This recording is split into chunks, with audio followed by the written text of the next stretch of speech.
उद्या 3 जून अर्थात गोपीनाथ मुंडेंची पुण्यतिथी निमित्तानं गोपीनाथ गडावर येण्याची विनंती मंत्री पंकजा मुंडे यांनी नागरिकांना केली आहे. ऐकूया आपण.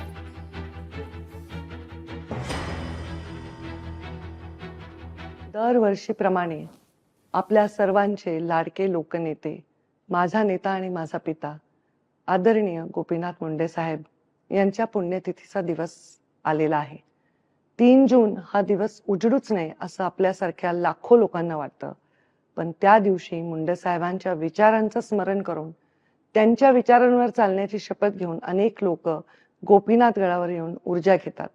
परंपरेप्रमाणे ढोक महाराजांचं कीर्तन आणि जेवढे लोक येतील त्यांचं भोजन हा मुंडे साहेबांचा पारिवारिक कार्यक्रम आहे. मी आपल्या सर्वांना दरवर्षीप्रमाणे निमंत्रण देते. आपण सर्वांनी 3 जून रोजी गोपीनाथ गडावर सकाळी 11 वाजता आवर्जून यावे. लोकशाही मराठी ऐका, पहा, जागरूक रहा.